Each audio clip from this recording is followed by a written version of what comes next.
வணக்கம் நண்பர்களே. இந்த பூமியில் நாம் வாழ்கிறோம். ஆனால் இந்த பூமியின் 70% பகுதியை மூடியிருக்கும் கடலை பற்றி நமக்கு உண்மையில் எவ்வளவு தெரியுமா? ஆச்சரியமான விஷயம் என்னவென்றால், கடலின் சுமார் 95% பகுதி இன்னும் முழுமையாக ஆராயப்படவில்லை. அந்த இரண்டு ஆழத்தில் என்ன இருக்கிறது? புதிய உயிரினங்களா, மூழ்கிய நகரங்களா, அல்லது இன்னும் விளக்கப்படாத மர்மங்களா? இன்று அந்த ஆழ்கடல் உலகத்திற்குள் ஒரு பயணத்தை தொடங்கலாம். ஏன் கடல் இன்னும் மர்மமாக உள்ளது? விண்வெளியை ஆராய்வதை விட ஆழ்கடலை ஆராய்வது சில நேரங்களில் இன்னும் கடினமானதாக இருக்கிறது. காரணம், கடலின் ஆழத்தில் அழுத்தம் மிகவும் அதிகம். சூரிய ஒளியும் அங்கு செல்லாது. அதனால் சாதாரண நீர்மூழ்கி கப்பல்கள் அங்கு செல்ல முடியாது.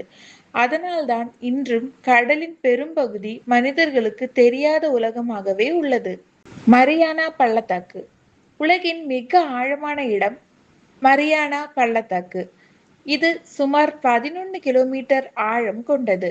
எவரெஸ்ட் மலையை இதற்குள் போட்டாலும் அதன் உச்சி கூட கடல் மட்டத்தை எட்டாது. அந்த அளவுக்கு ஆழமான இடத்தில் கூட உயிரினங்கள் வாழ்கின்றன.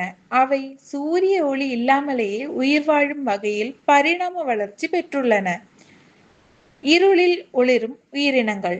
ஆழ்கடலில் வாழும் பல உயிரினங்கள் தங்களுடைய உடலிலிருந்தே ஒளி உண்டாக்குகின்றன. இதை பயோலூமினசன்ஸ் என்று அழைக்கிறார்கள்.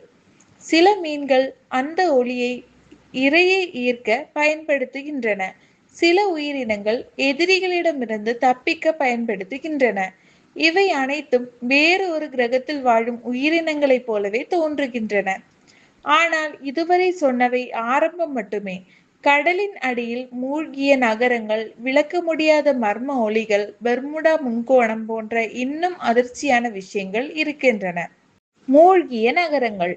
ஆயிரக்கணக்கான ஆண்டுகளுக்கு முன்பு கடல் மட்டம் இன்று இருப்பதை விட குறைவாக இருந்ததாக விஞ்ஞானிகள் கருதுகின்றனர்.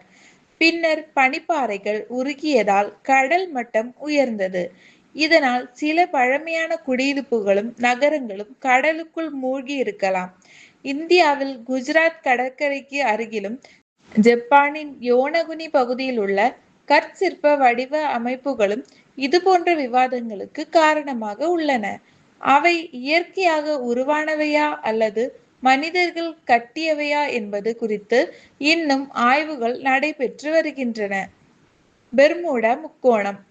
வட அட்லாண்டிக் பெருங்கடலில் உள்ள பெர்முடா ட்ரையாங்கிள் உலகின் மிகவும் பிரபலமான கடல் மர்மங்களில் ஒன்று. பல கப்பல்களும் விமானங்களும் அங்கு காணாமல் போய்விட்டதாக கூறப்படும் கதைகள் பல ஆண்டுகளாக மக்களை ஆச்சரியப்படுத்தி வருகின்றன. ஆனால் பல ஆராய்ச்சியாளர்கள் இதற்கான காரணங்களாக மோசமான வானிலை, கடல் நீரோட்டங்கள், மனித பிழைகள் மற்றும் வழி செலுத்தல் சிக்கல்களை சுட்டிக்காட்டுகிறார்கள். எனவே இது இன்னும் மர்ம கதைகளுக்கும் அறிவியல் விளக்கங்களுக்கும் இடையிலான ஒரு சுவாரஸ்யமான தலைப்பாகவே உள்ளது. தி ப்ளூப் மர்ம ஒலி. 1997ஆம் ஆண்டு பசிபிக் பெருங்கடலில் மிகவும் வலிமையான ஒரு விசித்திரமான ஒலி பதிவு செய்யப்பட்டது. அதற்கு த ப்ளூப் என்று பெயரிடப்பட்டது. முதலில் இது மிகப்பெரிய கடல் உயிரினத்தின் சத்தமாக இருக்கலாம் என்று சிலர் யூகித்தார்கள். ஆனால் மேற்கொள்ளப்பட்ட ஆய்வுகள் பனிப்பாறைகள் உடைந்து நகரும் போது உருவாகும் ஒலியாக இருக்கலாம் என்று விளக்கின. இருப்பினும் இந்த சம்பவம் ஆழ்கடல் மீதான மக்களின் ஆர்வத்தை அதிகரித்தது. கடல் நமக்கு உணவையும் மழையையும் உயிரையும் தருகிறது. ஆனால் அதன் ஆழத்தில் இன்னும் எண்ணற்ற ரகசியங்கள் மறைந்துள்ளன. எதிர்காலத்தில் புதிய தொழில்நுட்பங்கள் வளரும் போது இன்று மர்மமாக இருக்கும் பல விஷயங்களுக்கும் பதில் கிடைக்கலாம். அதுவரை கடல் மனித குலத்தின் மிகப்பெரிய புதிர்களில் ஒன்றாகவே இருக்கும். இந்த வீடியோ உங்களுக்கு பிடித்திருந்தால் லைக் செய்யுங்கள், உங்கள் நண்பர்களுடன் பகிருங்கள். மேலும் இதுபோன்ற தமிழ் வரலாறு, அறிவியல் மற்றும் மர்ம கதைகளுக்கு எங்கள் சேனலை சப்ஸ்கிரைப் செய்ய மறக்காதீர்கள்.